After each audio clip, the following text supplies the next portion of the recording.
Merci beaucoup. Je vous remercie. Question de Madame Émilie Chandler à Monsieur le ministre délégué chargé des Transports. La parole est à Madame Émilie Chandler. Allez-y. Merci Madame la Présidente.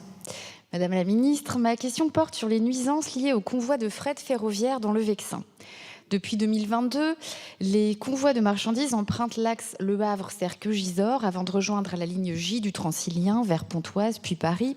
Il s'avère qu'un certain nombre de désordres ont été relevés par les riverains directs de cette ligne dans sa partie valdoisienne et notamment à la traversée du Vexin dont je suis élue.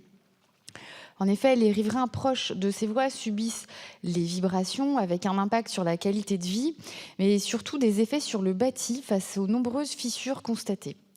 Le projet de modernisation de la ligne reposait sur l'objectif d'offrir de la capacité supplémentaire pour renforcer la desserte ferroviaire du port du Havre en la dotant d'un nouvel itinéraire fret alternatif à l'axe historique passant par Rouen puis Mantes en longeant la Seine jusqu'à Paris. Cependant, il est nécessaire de clarifier la répartition du flux de trains de marchandises entre l'axe historique et l'itinéraire alternatif, sachant qu'il n'a jamais été annoncé un report de l'intégralité du trafic fret sur l'axe secondaire. Je souhaite insister sur une série de mesures qui, si elles sont pleinement appliquées, ont pour objectif de réduire les nuisances liées au trafic de fret ferroviaire.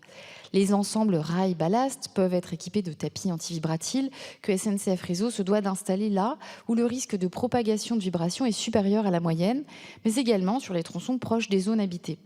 De même, les parcs en usage de wagons de marchandises, souvent très anciens, sont progressivement renouvelés par une nouvelle génération de matériel roulant, dont l'ensemble de suspension-frein produit une nette amélioration du niveau sonore. Et enfin, puisque l'une des préoccupations majeures et légitimes exprimées par les résidents et les élus du Vexin est le bruit nocturne, je ne peux qu'encourager l'examen de la possibilité d'une séquence neutre, couvre-feu, aux heures de nuit sur une plage à définir.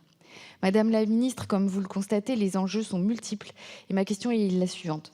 Comment l'État et la SNCF peuvent-ils collaborer efficacement pour trouver une solution adaptée aux problèmes de nuisances sonores et de vibrations causées par la circulation des convois de fret ferroviaire fissurant les maisons et répondre ainsi aux préoccupations légitimes des riverains de la ligne J du Transilien, en particulier ceux du Vexin? Je vous remercie.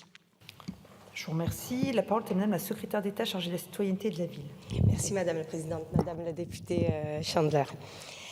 Donc permettez-moi de vous apporter, je l'espère, la réponse la plus précise à votre question, tout à fait évidemment légitime. Donc le report modal vers le ferroviaire, vous le savez, est déterminant pour réussir la transition écologique et diminuer nos émissions de gaz à effet de serre.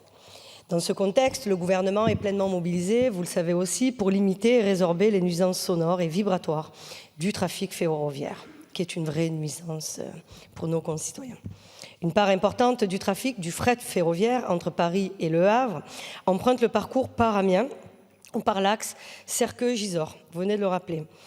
La redondance des itinéraires de fret permet d'assurer la continuité des circulations en cas d'interruption, comme c'est le cas actuellement avec les travaux du prolongement du RER E à l'ouest. Cette robustesse est une condition du succès du report modal. Le projet de modernisation de la ligne Serqueux-Gisors, achevé en mars 2021, permet ainsi de détourner une partie du trafic fret des branches de la ligne J en direction de Mantes-la-Jolie, tout en prévoyant un traitement acoustique des secteurs les plus sensibles sur son itinéraire, notamment à Conflans-Sainte-Honorine.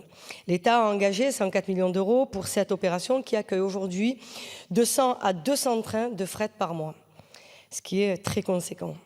Un programme opérationnel a été défini à la suite de la signature par les partenaires État, Région Île-de-France, SNCF Réseau et Bruit, Parif, en avril 2021, de la Convention relative à la réduction du bruit ferroviaire.